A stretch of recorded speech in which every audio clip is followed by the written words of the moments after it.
Olá! Hoje a gente vai dar uma olhada mais de perto no capítulo 14 da primeira carta aos Coríntios. Uhum, O foco ali são os dons espirituais, sabe? E como eles eram usados na comunidade cristã lá no começo. exato. Tem uma tensão bem clara, né, entre o falar em línguas e a profecia.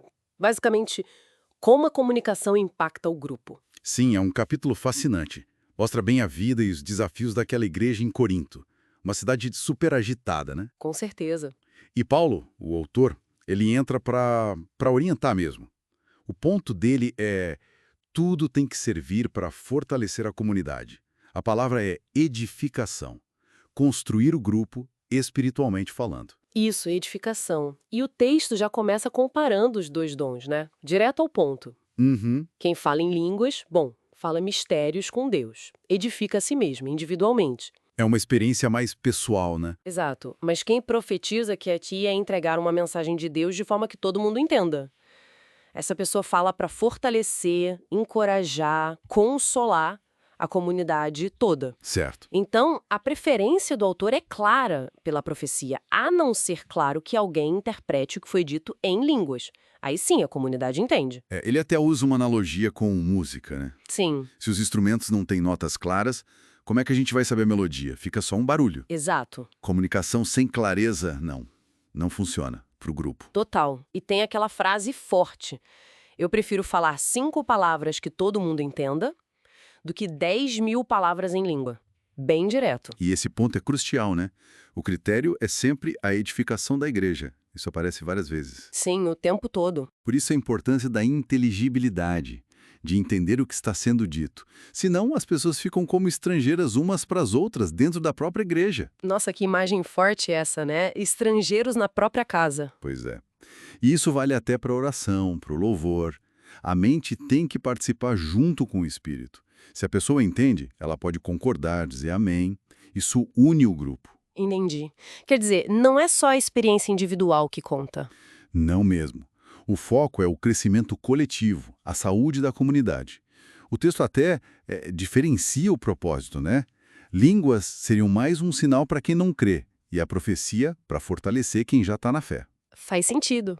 E para garantir essa edificação toda, na prática, o capítulo dá umas regras bem específicas para as reuniões? Sim, entra numa parte bem organizacional. Se alguém for falar em línguas, que sejam só 2 ou no máximo 3, e um de cada vez. E o mais importante, tem que ter interpretação.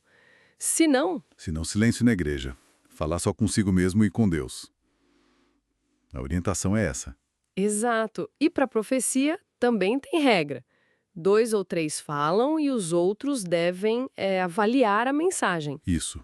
Discernir o que foi dito. A ideia, pelo visto, é que todo mundo aprenda e seja encorajado, mas com ordem, um de cada vez. E essa ordem não é só uma questão de organização por organizar. Tem um fundamento teológico forte. Qual seria? Paulo diz: Deus não é Deus de desordem, mas de paz.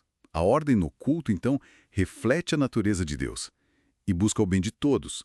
Ele até menciona que isso é prática comum nas outras igrejas. Interessante essa conexão. É nesse contexto de ordem, de paz, de práticas aceitas, que entra aquela instrução, bem debatida, né?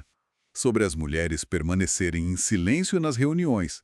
Ah, sim.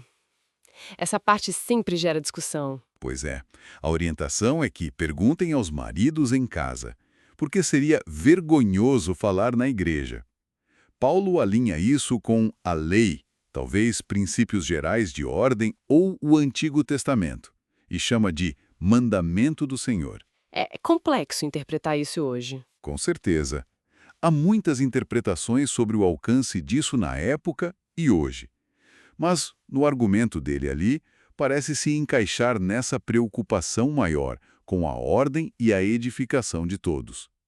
O princípio final que ele deixa é tudo com decência e ordem. Entendi. Então, para a gente amarrar as pontas, o capítulo 14 é sobre encontrar um equilíbrio, né? Exatamente. Equilibrar a experiência espiritual de cada um, como as línguas, com a necessidade de todo mundo entender e o grupo crescer junto, o que a profecia inteligível faria melhor. Isso. A conclusão dele é bem prática. Busquem a profecia, valorizem o que edifica a todos, Mas não proíbam falar em línguas, só façam tudo com ordem para construir, não para atrapalhar. Perfeito. E isso, sabe, nos leva a pensar como essa tensão básica funciona hoje em dia, fora do contexto religioso até. Como assim? Essa coisa de equilibrar a expressão individual, que às vezes é mais espontânea ou até meio difícil de entender para os outros, com a necessidade de clareza, de união, de um propósito comum. Interessante. Pensa numa equipe de trabalho, num projeto social, qualquer grupo. Como é que a gente valoriza a contribuição única de cada um, mas ao mesmo tempo garante que a comunicação funcione e que todo mundo esteja na mesma página para o bem do grupo todo? É um desafio constante, né?